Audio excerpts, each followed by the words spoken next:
sobre cuidado de traqueostomía. Bueno, hoy vamos a hablar sobre el cuidado de traqueostomía percutánea en UCI. ¿Por qué traqueostomía percutánea en UCI? Traqueostomía percutánea es porque el procedimiento percutáneo solamente se hace en el área de UCI o se puede hacer en otra, pero es un procedimiento que lo realizan los médicos intensivistas. Y ahora, si nosotros hablamos de otro tipo de traqueostomía, que lo vamos a hablar, es traqueostomía abiertas en cirugía, que lo hace de cirugía cabeza y cuello. Pero ahora vamos a ver cuál es una diferencia entre una traqueostomía percutánea, una traqueostomía que lo hace cabeza y cuello, y cuáles son nuestras actividades de enfermería frente a ese procedimiento.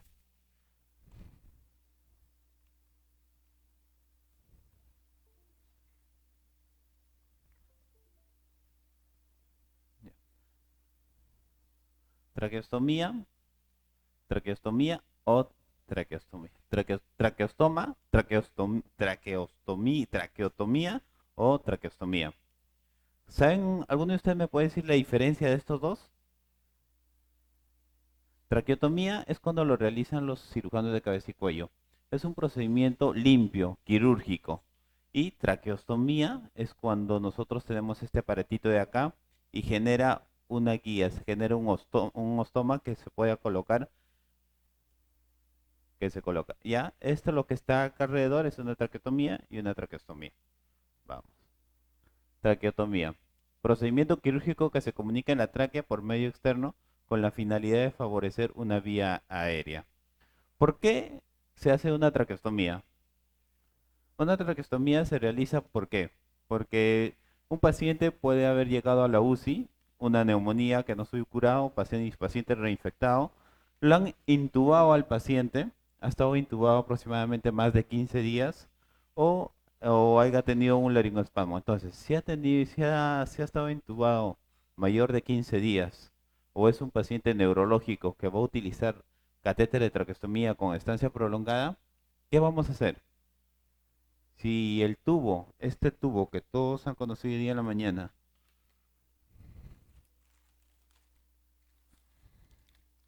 en la mañana han estado todos, ¿no? Ya. Este tubo saben que tiene un cap, ¿no es cierto? Ese cap, ¿dónde se aloja? Por encima de cricoides, ¿no es cierto? Se aloja casi a la altura de las cuerdas bucales. Entonces, si yo lo tengo insuflado, va a generar un ligero espasmo traqueal. Ahorita lo vamos a ver eso en uno de los cuidados de enfermería, del siguiente tema. Ya, al estar inflado esto, va a generar daño en las cuerdas bucales. Entonces, si nosotros no queremos que el paciente pueda perder el habla, entonces tenemos que hacer una traqueostomía para liberar las cuerdas bucales. ¿Ya? Entonces, traqueostomía se hace cuando un paciente tiene más de 15 días en intubación o un paciente que va a utilizar a estancia prolongada un tubo de traqueostomía, como son los pacientes que están en coma, que tienen Glasgow de 3, Glasgow de 6, que han tenido disección de médula, etcétera. ¿Ya?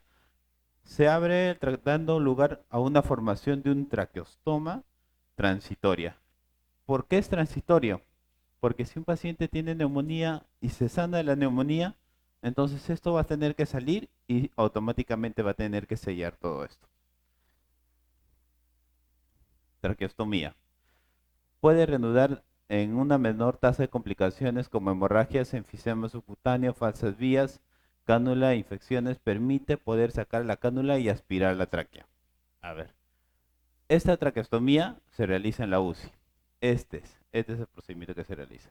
Ahora, si lo podemos realizar traqueostomía en la UCI y colocar un ostoma, entonces lo siguiente y lo favorecible es que cuando la diferencia es que si el médico de UCI hace una traqueostomía, entonces entra ciegamente.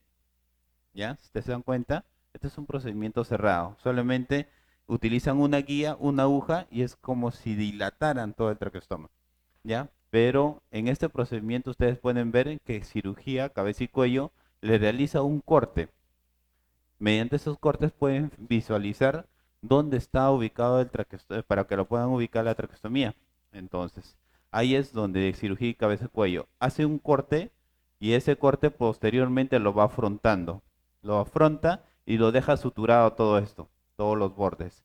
¿Por qué lo deja suturado? Porque él van a generar un camino. Y ahora, cuando deja suturado, deja esta guía, esta tráquea, lo deja sellada acá. Al dejar sellada esta tráquea acá, podemos extraer nosotros la cánula interna.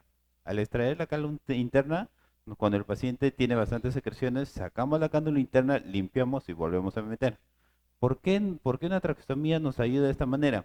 Porque un paciente que tiene abundantes secreciones, por lo general va a tender a tapar este tubo, la cánula interna. Y al tapar la cánula interna, el paciente se va a morir porque no va a tener por dónde respirar. ¿No es cierto? Ahora, recuerdo anatómico. ¿Dónde es la incisión? Acá, por debajo del cartílago de cricoides, si ustedes pueden ver. Este es el cartílago. En nosotros los varones se evidencia por la manzanita más abajo. Y ahí es donde logran ubicar hacer la traqueostomía. No como en las películas, no como en los videos, que es acá arriba, creo que lo pone. ¿Ya? Hay que ubicar siempre. Y eso de nosotros intentar hacer una traqueostomía percutánea en un paciente ambulatorio es casi imposible. ¿Por qué? Porque por acá hay una arteria. ¿Ya? Hay una de las arterias, una ramificación de la arteria. Entonces, al haber una ramificación de las arterias, si nosotros punzamos esa arteria que está acá, entonces causamos una hemorragia. Por lo general, por eso siempre lo hace cirugía cabeza y cuello o cuando lo hacen traqueostomía percutánea. Cuando hacen traqueostomía percutánea, hacen un corte aproximadamente de 1 milímetro. Ese corte aproximado de 1 milímetro ayuda a dilatar para que puedan poner los instrumentos ahí. ¿Ya? Ya. Tradicionalmente se ha usado en pacientes intubados, obstrucción de vía aérea alta, como por ejemplo en estos casos. En este caso, si el paciente llega a la UCI o a la emergencia, sí, no le van a poder entubar. De frente van a tener que hacer una traqueostomía, ¿ya? Obstrucción de vía aérea, trauma maxilofacial, quemaduras faciales, tétanos. ¿Por qué en tétanos es un poquito difícil de entubar a un paciente? Porque recuerden que el paciente tiene rigidez de nuca. Al tener rigidez de nuca, no va a poder hiperextender el paciente para poder ver bien. ¿Ya? Entonces, traqueostomía en UCI. Paciente requiere periodos prolongados de ventilador mecánico. Periodos prolongados son periodos aproximadamente mayor a 15 días. ¿Ya? Cuando un paciente está con más de 15 días con tubo orotraqueal, puede causar mayor daño. Incidencia para la ventilación mecánica prolongada, aumento en un 250%. O sea, ¿cuánto desde 1993 hasta el 2015 ha habido un aumento en un 250% de los pacientes que han estado en ventilación mecánica han terminado en traqueostomía? ¿Por qué? Porque la traqueostomía no es que el paciente salga perjudicado, sino la traqueostomía ayuda a que el paciente pueda salir más rápido de ventilación mecánica. A ver, lastimosamente no tenemos una tráquea, un kit de tráquea, pero yo les pongo un ejemplo. Ustedes, hace un momento, el licenciado Sayas conversó con ustedes y dijo el destete, ¿no es cierto?, para poder extubar, ¿ya? Entonces, si nosotros tenemos este instrumento que aproximadamente mide 30 centímetros, entonces, cuando nosotros vamos a intentar respirar por esto sin apoyo de la máquina, nos va a ser más difícil, vamos a necesitar mayor fuerza para poder tomar el aire. Pero si en caso sin caso nosotros tenemos una traqueostomía acá, el espacio de la traqueostomía hacia el pulmón aproximadamente es 7 centímetros. Entonces, va a ayudar al destete. Por eso es lo que va a ayudar al destete, por eso es lo que colocan tubo de traqueostomía. Prevalencia de traqueostomía en UCI son aquellos pacientes con secuela neurológica o destete difícil. Destete difícil, secuela neurológica, pues no, pacientes que están en coma, grado de 3. Destete difícil. Destete difícil hoy en día son los pacientes que están con síndrome de Guillain-Barré, miastenia gravis. El síndrome de Guillain-Barré, ¿por qué es un destete difícil? No porque neurológicamente esté mal, sino porque cuando un paciente tiene Guillain-Barré, lo primero que se altera es la parte muscular. Entonces, si se altera la parte muscular y en una persona la mecánica muscular no está bien, entonces el paciente no va a poder respirar. ¿Ya? Procedimiento. Bueno, esto es cuando realizan el procedimiento en sala, ¿no? Marcan toda la ubicación para que puedan hacer. Y al final en sala termina así. Pero este es un procedimiento que realizan en la UCI. A este le llaman percutáneo. Ustedes no ven casi nada de sangre, apenas han hecho una incisión de 1 milímetro que lo están dilatando, ¿ya? Y luego colocan esta guía. Esta guía y el dilatador.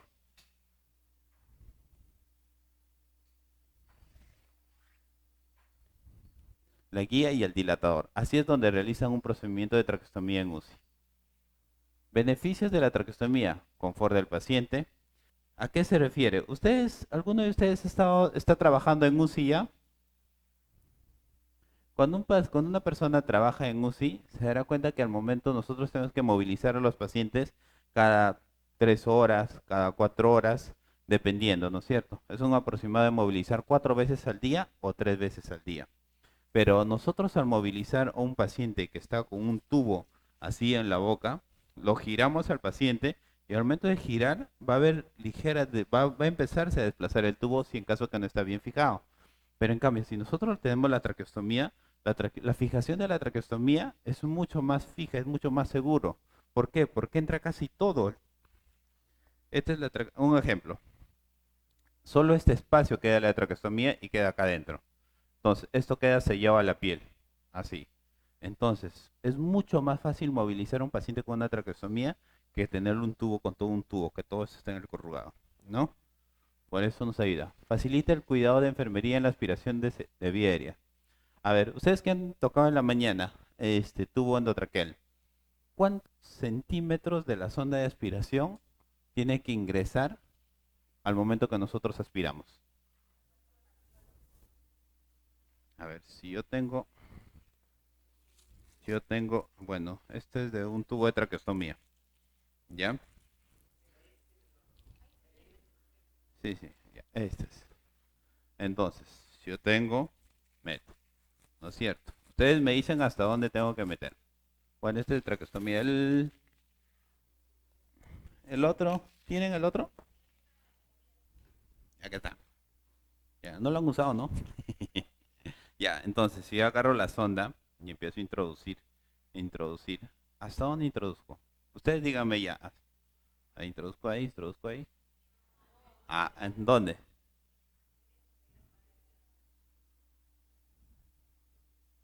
¿Hasta dónde?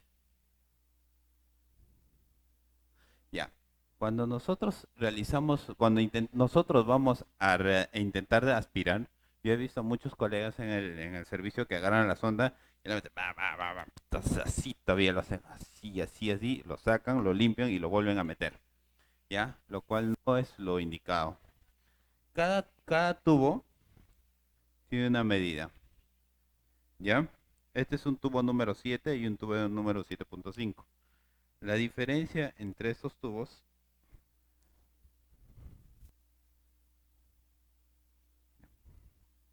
ya. La diferencia entre estos tubos, uno que es el grosor y dos que es el tamaño, ¿ya? El 7 es aproximadamente menos medio centímetro que el 8. Y si por acá tenemos otro tubo que es el 7.5, no, bueno, es un poquito más grande y más ancho.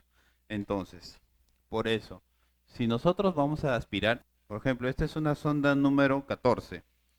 La sonda número 14, ¿para qué tubo tendría que ir? 7, ¿no es cierto? Ya, entonces muy bien. Nos vamos a entender muy bien. Ya. Entonces, perdón, facilita el cuidado de enfermería en la aspiración de vía aérea. Han hecho aspiración de vía aérea ya, ¿no es cierto?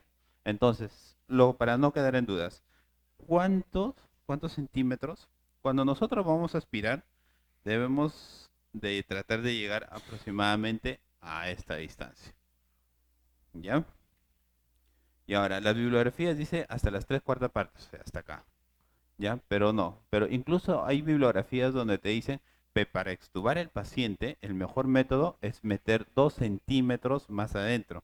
O sea, acá. Y al momento de nosotros recién ahí desinflamos el cap, aspiramos y retiramos todo. Ese es para una extubación exitosa. ¿Ya? Ahorita vamos a tocar ese tema, no se preocupen. ¿Ya? Disminución de la resistencia en las vías aéreas, como les dije, ahorrar futuras injurias laringeas, facilitar movilización de paciente, oportuna articulación de las palabras. Ahí te ves. Permite a la alimentación oral a la demanda. Cuando yo tengo un tubo de traqueostomía, es porque probablemente el paciente, digamos, haya tenido una disección a nivel de L4, L5. Lo único que no puede mover es las piernas. ¿ya? Entonces, si no puede mover eso, pero sí puede comer el paciente. Entonces, la traqueostomía va a ayudar a eso. Ahora, cuando tenemos un paciente con síndrome de Guillain-Barré, él va a poder comer, él habla, él siente, el todo. Es como una persona, lo único que no puede es levantarse y moverse. Nada más. ¿Ya? Pero puede hacer todo lo que hace una persona que se encuentra despierta con grado de 15 puntos.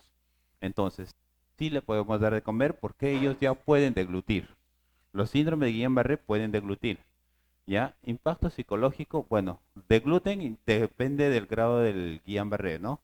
Y otro es que los beneficios de traqueostomía nos dan una vía segura, facilita en el destete, reducción de neumonías asociadas a ventilación. ¿Por qué la reducción de neumonías asociada a ventilación? ¿Por qué? Porque recuerden que la tráqueo está aquí, ¿ya? Está por debajo del cricoides. Entonces, y el tubo está aquí.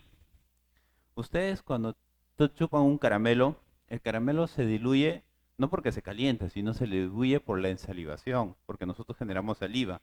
Entonces, ¿por qué el cuerpo genera saliva al ver un caramelo? Porque hay un objeto extraño.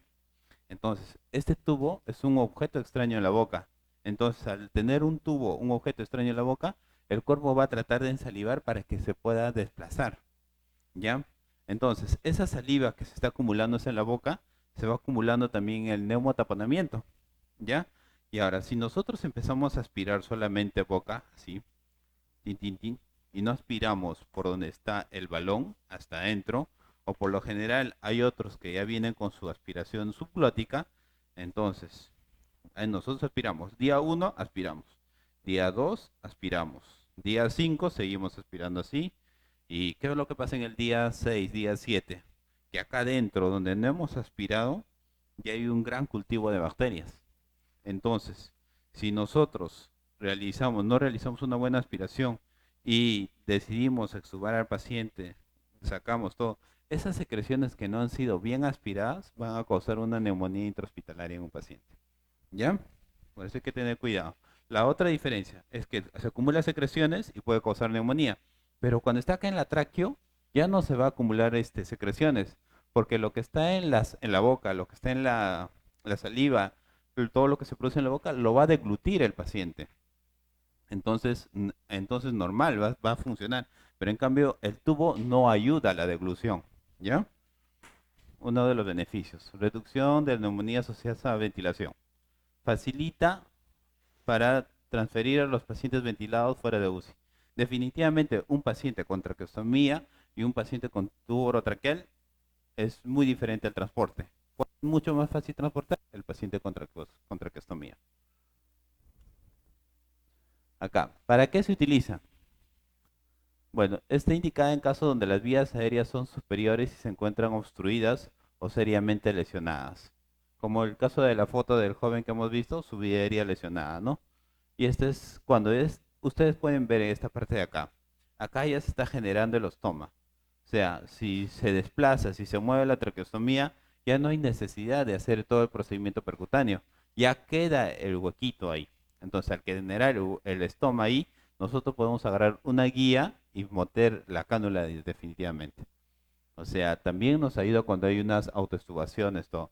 Pero este estoma se empieza a formar a partir del séptimo día. O sea, si antes del séptimo día el paciente le da el lujo de sacarse la tráqueo, el médico lo primero que va a tener que hacer es no meter la guía, sino volver a intubar al paciente. ¿Ya? ¿Qué alteraciones sufriría un paciente? ¿Qué alteración sufriría el paciente a causa de una traqueostomía? Tos frecuente por acumulación de moco espeso, demanda transitoria que se produce pérdida o parcial del olfato, con el aire que no pasa por las cuerdas bucales, se da una pérdida de capacidad de hablar, parcialmente en algunos de los casos. Cuando un paciente tiene la tráqueo acá, y nosotros cuando hablamos del pulmón sale aire que mueve las cuerdas bucales y ahí es donde nosotros podemos emitir sonido. Entonces, si las cuerdas bucales están por encima de la traqueostomía, no hay una cantidad de aire que salga para que pueda hablar, ¿no es cierto? Pero en cambio, si nosotros desinflamos el CAP, tapamos el tubo, entonces ahí sí va a poder hablar el paciente. Pero cuando la tráqueo está por debajo, no puede hablar el paciente, ¿ya? Por eso, no puede hablar el paciente. La capacidad para realizar algunos esfuerzos físicos disminuye. ¿Por qué? Porque nosotros cuando, por un ejemplo, cuando nosotros vamos y hacemos ejercicio, levantamos fuerza, ¿qué es lo que hacemos? Nos agachamos y aguantamos el aire para nosotros poder hacer más fuerza, ¿no es cierto? Ya, no, pero eso hacemos ¿por qué? Porque nosotros bloqueamos toda la vía aérea. Cuando nosotros nos agachamos y levantamos, bloqueamos la vía aérea. Al bloquear la vía aérea, pero eso lo bloqueamos la parte superior. Pero cuando está con la traqueostomía, no vamos a poder bloquear eso. Entonces, así hagamos toda la fuerza, normal el pulmón va a estar respirando. ¿Ya? Limita la próxima para algunos deportes.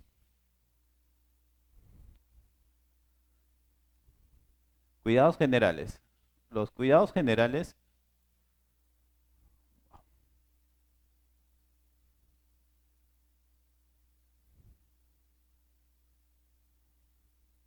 ya.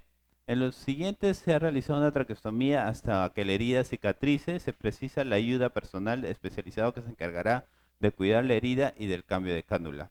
La herida y la zona alrededor debe mantenerse limpia. Ya. Cuando un médico hace la traqueostomía percutánea, por lo general no tiene por qué infectarse, porque todo lo que utiliza es material estéril.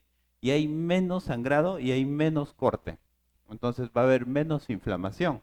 Pero cuando el médico de cabeza y cuello hace todos los cortes por todo lado y sutura, hay manipulación, hay mayor manipulación. Al haber más manipulación hay mayor riesgo de infección. Entonces, para nosotros poder curar este estoma, tenemos que tener bastante cuidado.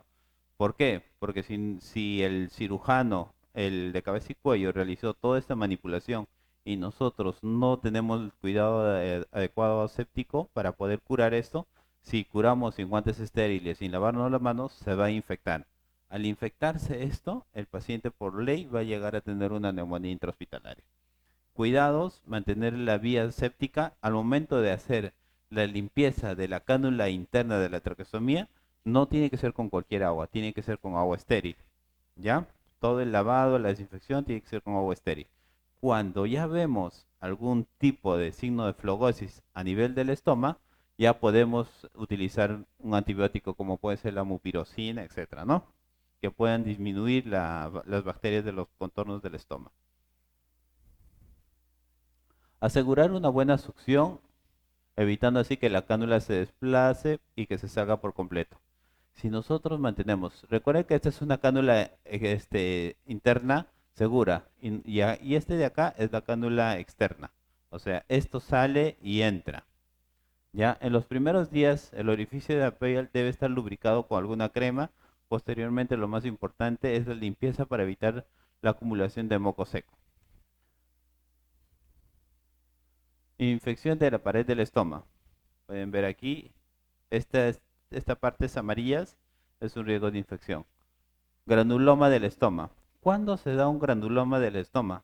Cuando el paciente tiene estancia prolongada y el cuerpo quiere cerrar ese estómago. Entonces ahí es donde se va a generar los granulomas. Y este granuloma posteriormente va a causar daño al paciente. ¿Por qué? Porque ese granuloma puede entrar para adentro o salir para afuera. Si sale para afuera, no hay ningún daño. Pero si empieza a entrar para adentro, puede incluso hasta ocluir las vías respiratorias. ¿Ya? Siempre tener en cuenta eso. Granuloma endotraqueal, pueden ver acá. Estos dos puntitos son los granulomas. Granuloma laringio, la parte interna de acá. Ustedes pueden ver. ¿Ya? Son los granulomas. Cuidados de enfermería, lavado de manos, posición de cúbido supino en el cuello, hiperextensión mediante el soporte adecuado, bajo los hombros manteniendo el mentón en la medida de la cabeza debe quedar baja del tórax, ¿ya? Siempre teniendo en cuenta. Realizar la desinfección mecánica y química del área quirúrgica, región, ¿con qué? Mecánica y química, ¿a qué se refiere? Si nosotros tenemos clorexidina, para poder desinfectar el área debemos desinfectarlo con clorexina mecánicamente. Químicamente utilizamos la clorexina, ¿no? Y mecánicamente hacemos fricción con las gasas, todo eso. ¿Ya? El área quirúrgica, la región del cuello hasta la horquilla del esternal. Suministrar todo el material en orden que el intensivista solicita, ¿no? Material y equipos. Tener dispuestos todos los elementos necesarios para brindar el soporte ventilatorio. Cuando nosotros vamos a realizar un procedimiento de traqueostomía en UCI, ¿qué es lo que se necesita primero?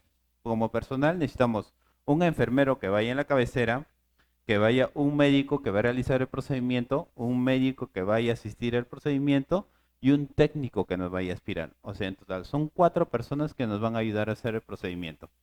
¿Ya? Para tener el conocimiento, estos son los dilatadores y esta es la guía. Este es el primer dilatador, trocar, el primer dilatador. Esta es la jeringa con una aguja y esta es la guía. O sea, primero entra la guía con la jeringa. Punza, agarra la jeringa. Esta es la jeringa, es que está la tráqueo. Lo primero que va a hacer es punzar. Agarra el médico con aire y agua. Agarra, intenta punzar. Punza, punza, entra y empieza a aspirar. Si aspira aire, deja la aguja, mete la guía, mete la primera guía,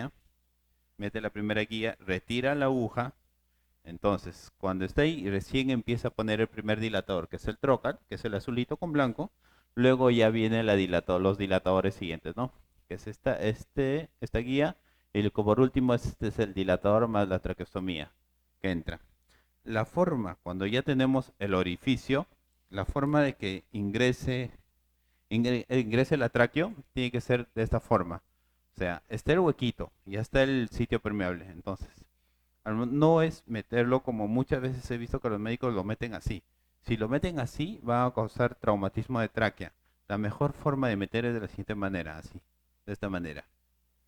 Haciendo presión siempre en la tráqueo y ahí es donde suena crack. Suena y queda empalmada ahí la tráquea. Esa es la mejor forma de hacer el procedimiento. Ahorita vamos a ver. Tenemos los materiales, tenemos la guía. Este es el tubo de traqueostomía. Ya, esta es la cánula interna, la cánula externa, donde viene con un CAF.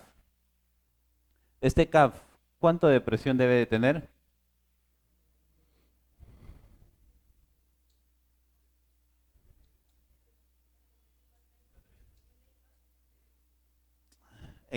A ver, como les voy a explicar, este tubo se aloja ¿dónde? Por 2 a 3 centímetros de encima del cricoide.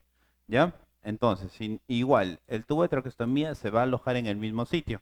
Ahora, si el tubo de traqueostomía se aloja en el mismo sitio que el tubo traqueal, ¿tiene que variar las presiones de CAP?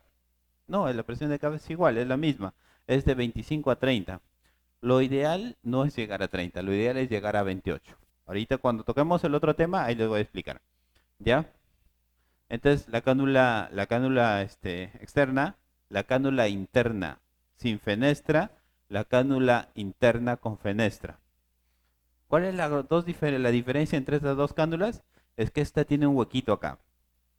¿Para qué es este huequito? ¿Alguien me puede decir? Cuando nosotros tenemos una cánula con fenestra, tenemos estos dos orificios de acá. ¿Ya? Entonces, a nosotros tener esos dos orificios de acá, nos va a ayudar a que el aire pueda salir por acá. Entonces, al salir el aire por aquí, el paciente va a poder empezar a respirar solo, pero con dificultad, pero va a empezar a respirar solo. ¿Ya? Nos ayuda en eso. Entonces, ponemos acá, empalma justo acá, y entonces incluso hay pacientes que por esos dos orificios al salir aire ya pueden empezar a verbalizar algunas palabras, como hola, chao, gracias, ¿ya? Pero cuando está con esta cánula que es totalmente hermética, no sale el aire por esos dos agujeros de acá, ¿ya? Entonces, ya sabemos, el CAP de 28, de 20 hasta 30 o hasta 28. Uno, dos, cánula, si se coloca por primera vez, se coloca la cánula no fenestrada y cuando empieza el destete, recién colocamos la cánula fenestrada. ¿Ya? Aspirar las secreciones de traqueobronquiales. Es igual es que le explica. La mejor forma no es lavar con el caño. Acá lo ponen porque realmente en otros países los hospitales ya tienen aguas estériles en su sistema. ¿Ya? Pero en nosotros, en nuestro caño, no es nada estéril nuestra agua. Es que por lo general tenemos que lavar con agua estéril aquí, ¿ya? Cuidado de... ya. Tener dispuestos los elementos necesarios, bueno, eso ya lo leímos. Cuidado de enfermería, medir los signos vitales. Cuando nosotros realizamos una traqueostomía, ¿qué cuidados debemos tener? Si nosotros, a ver, cuando ustedes colocan un tubo endotraqueal, ¿qué cuidados deben tener? Ustedes como enfermeros, ¿qué tienen que ver? Ya, el médico agarró, lo entubó al paciente. ¿Qué es lo que debemos de hacer nosotros como enfermeros?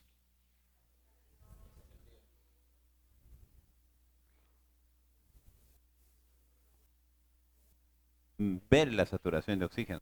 ¿Por qué? Si nosotros hemos realizado inmediatamente, hemos intubado al paciente, ¿ya? Y por casualidad esa intubación ha ido a estómago, primero la saturación, ¿no es cierto? Ya. Luego de la saturación empieza a pasar la saturación. Entonces, nosotros estamos en la UCI y podemos tener el monitor multiparamétrico, que donde tenemos el camnógrafo también. Valores normales del CO2, ya, de 35-45, ¿no es cierto? Ya, entonces, primer objetivo, cuando nosotros estemos realizando la traqueostomía, ver la saturación. La saturación puede bajar hasta 88, 85 en un paciente durante el procedimiento, ¿ya? Porque al momento que nosotros vamos a hacer la traqueostomía, vamos a ir, vamos a ir retirando el tubo.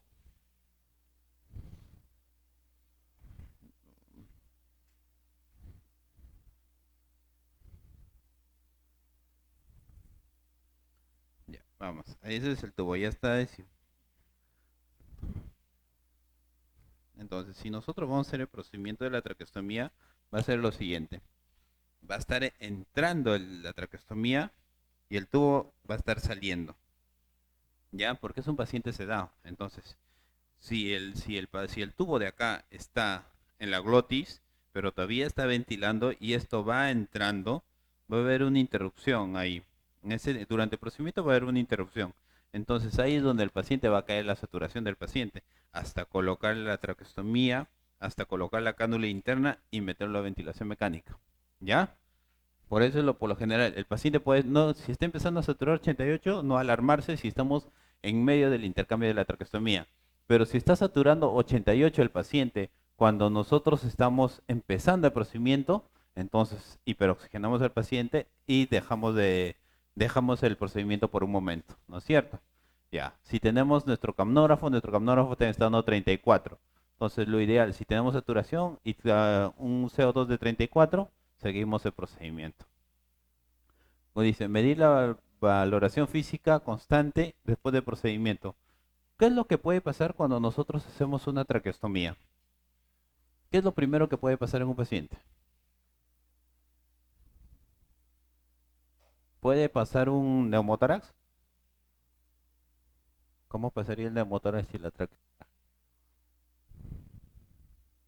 No, pasaría un enfisema. El paciente empezaría a hacer un enfisema cutáneo. ¿Por qué? Porque nosotros, al hacer una traqueostomía percutánea, recuerda que rompemos tráquea. Al romper tráquea y al ser muy brusco, puedes romper casi, puedes rajar gran parte de la tráquea. Y al rajar gran parte de la tráquea, puedes incluso lesionar uno de los bronquios.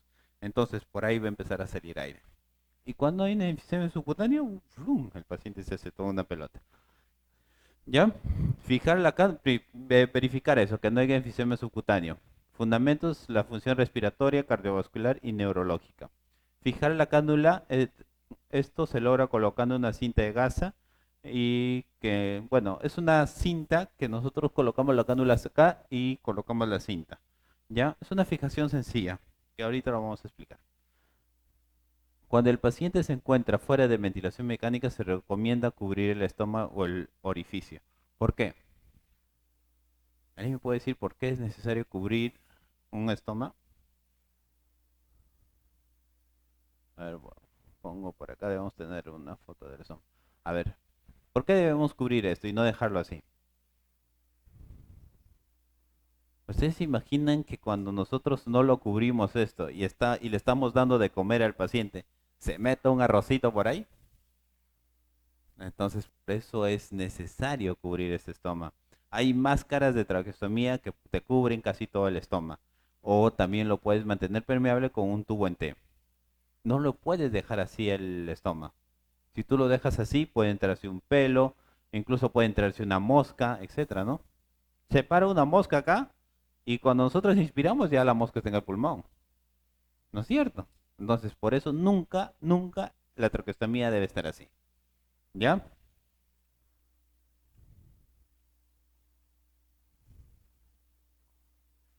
Seguimos. Ya, por eso se recomienda. Ahora, la traqueostomía es un tubo en T con protección.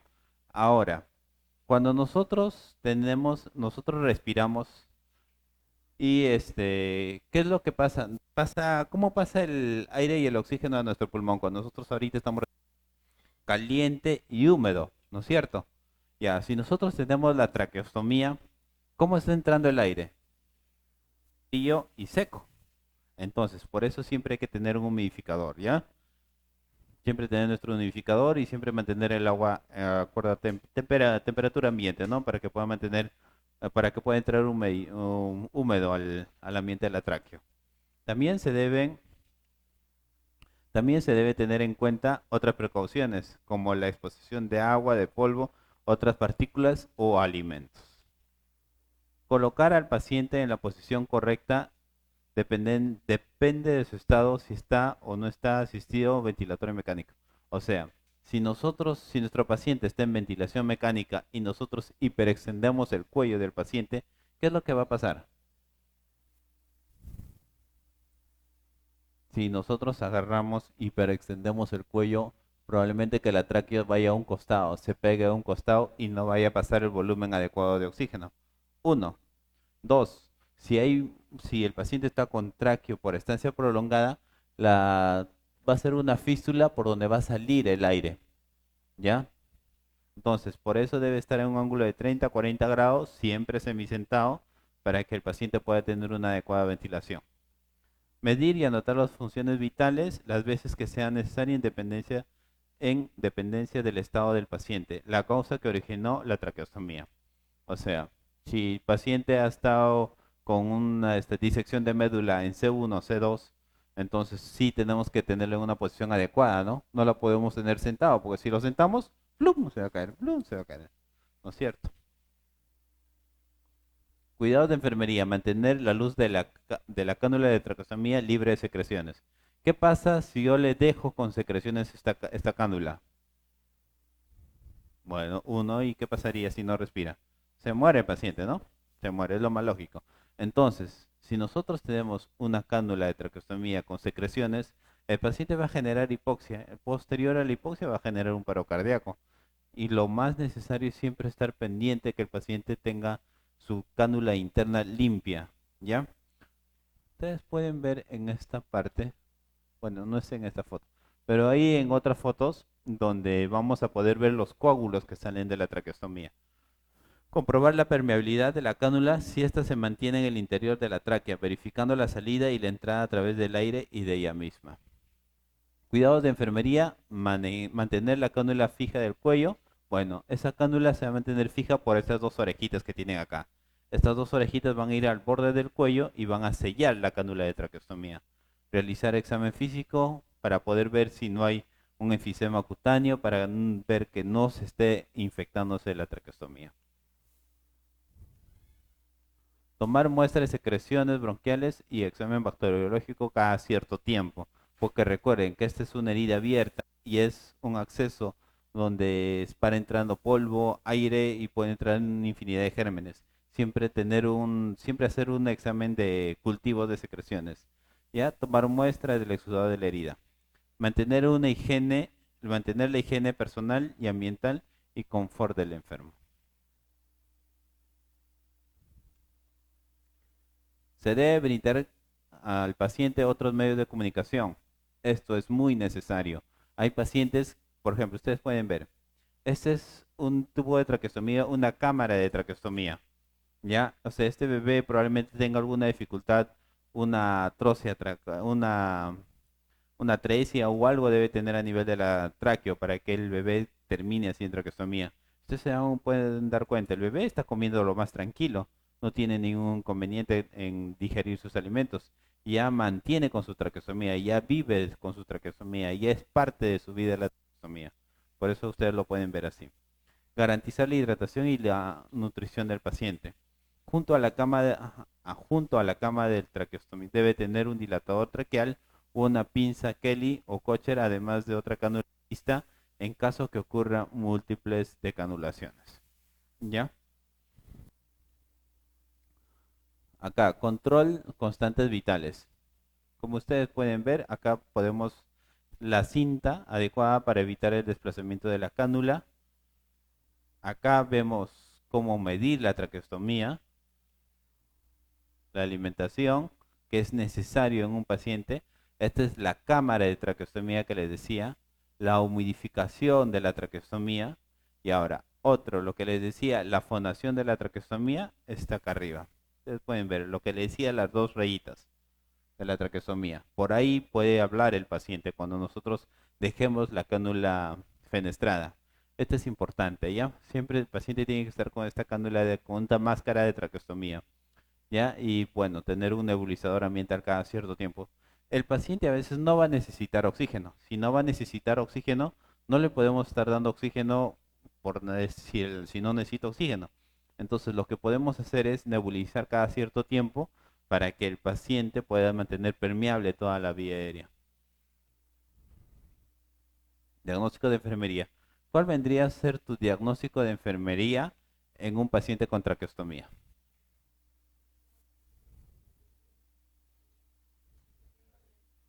Limpieza ineficaz de vías aéreas,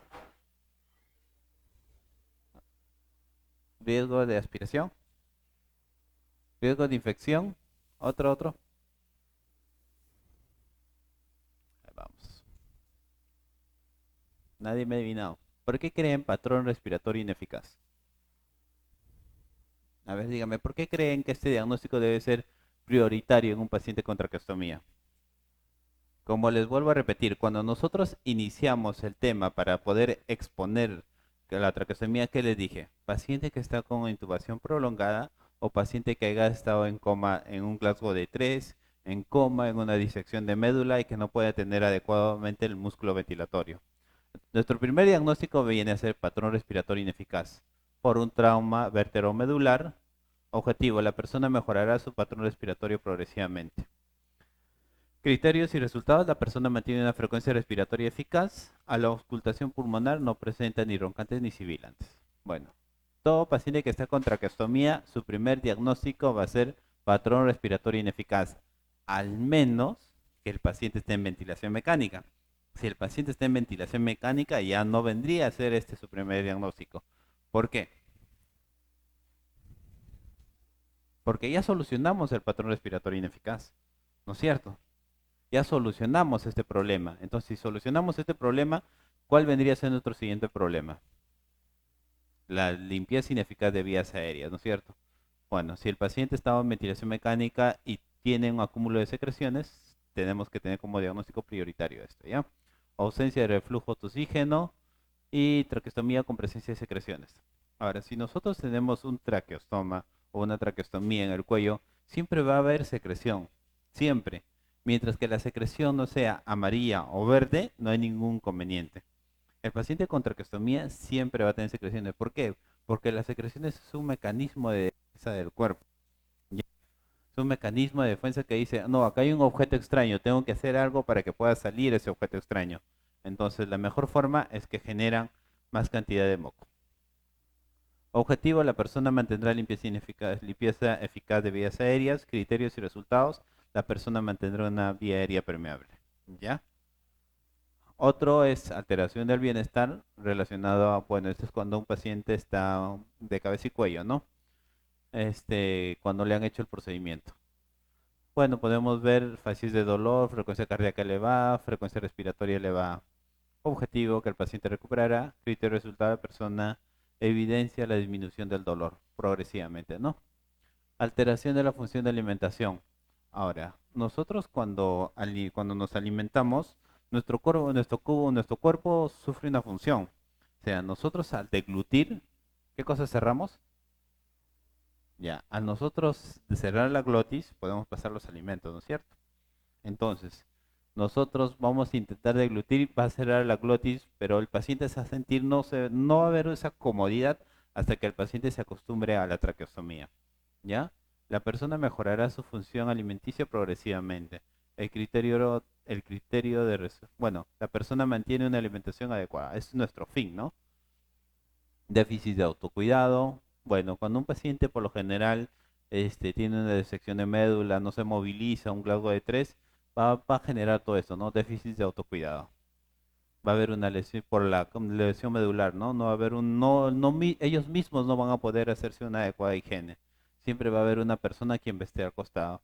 Y ahora, cuando un paciente está con traqueostomía por una lesión, lo primero que va a generar es sudoración, malestar, porque no se van a poder quejar ellos.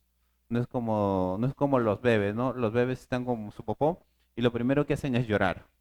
En cambio, este paciente no va a poder generar eso porque no va a poder emitir sonidos. Alteración de la comunicación, ya hemos visto ya que un paciente con traqueostomía no puede comunicarse, ¿no? Al fin de esto es que salga de traqueostomía y pueda volver a comunicarse. Bueno, gracias. Este es un niñito que ha estado con una traqueostomía aproximadamente como 3 años, un estudio. Él nació con un problema neurológico, ya, y al final tuvieron que salió de traqueostomía todo. Ya, gracias. ¿Es algo adicional que quieran saber sobre traqueostomía? Porque el siguiente tema también es manejo de vía aérea. En ese manejo de vía aérea también vamos a tocar una parte de traqueostomía. ¿Ya? Esto es exclusivamente de traqueostomía y al final vamos a hacer un caso clínico. ¿Ya? Un caso clínico que ustedes poco a poco van a empezar a evaluar. Ya. El siguiente tema, por favor.